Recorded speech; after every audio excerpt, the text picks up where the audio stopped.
Bonjour chers auditeurs et chères auditrices de notre web radio R212, notre auteur Naïm Kamal, en sa qualité de chroniqueur invité, partage son avis et sa réflexion avec vous dans cet article intitulé Eddie Mistura en maître d'œuvre.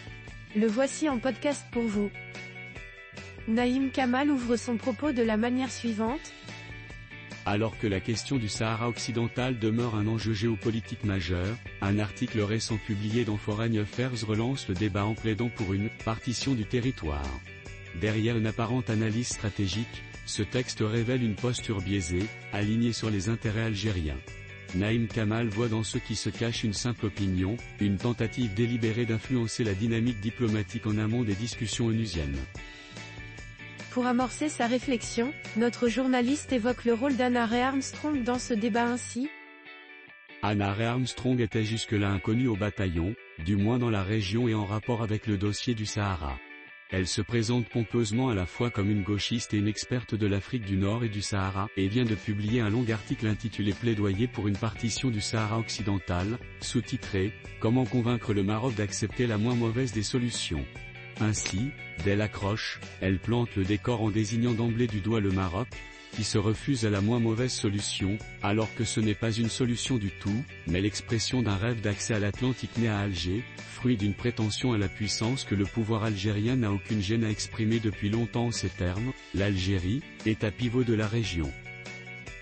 Naïm Kamal approfondit ensuite sa critique en mettant en lumière les biais de cette analyse de cette manière.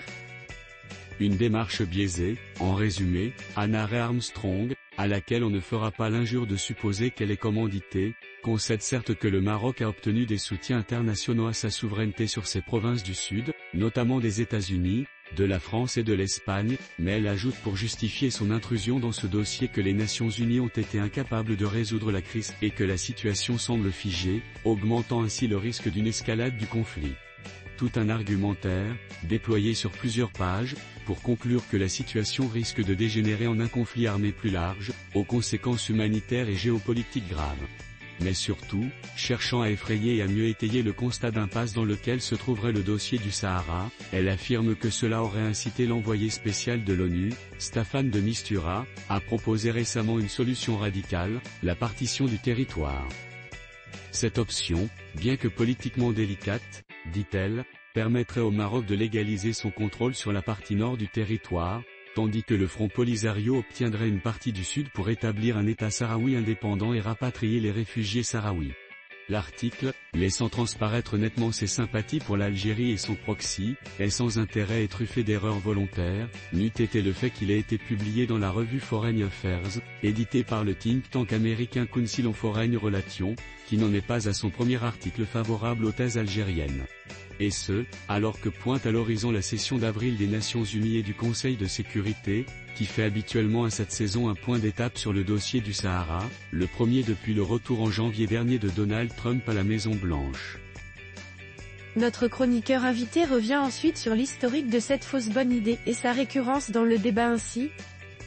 À l'origine la fausse bonne idée, l'auteur, qui bénéficie d'un boost aussi massif que suspect sur les différentes plateformes de partage, attribue cette moins mauvaise solution à l'envoyé personnel du secrétaire général, Staffan de Mistura. Et si elle tente de lui trouver un ancrage dans l'historique du différend en remontant jusqu'au partage de 1976, elle le fait sans en définir le contexte ni les évolutions ultérieures.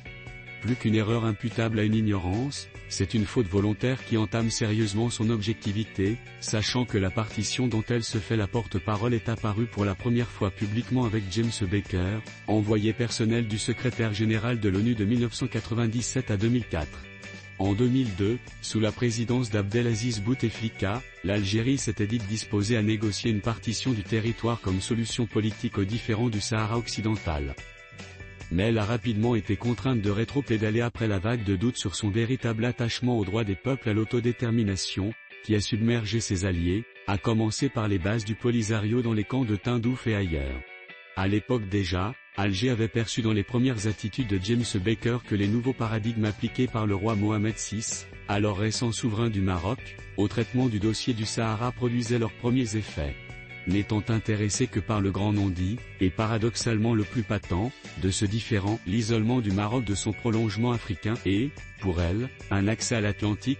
Alger se rabattait sur cet axiome selon lequel il vaut mieux un tien que deux tu l'auras.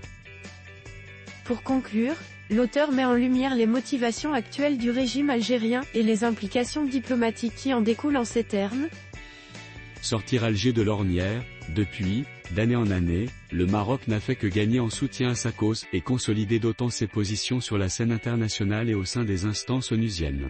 Résolution après résolution, le Conseil de sécurité a consacré l'initiative marocaine d'autonomie comme solution sérieuse et crédible et, à l'horizon, se profile de plus en plus la probabilité de son imposition aux véritables protagonistes par la communauté internationale.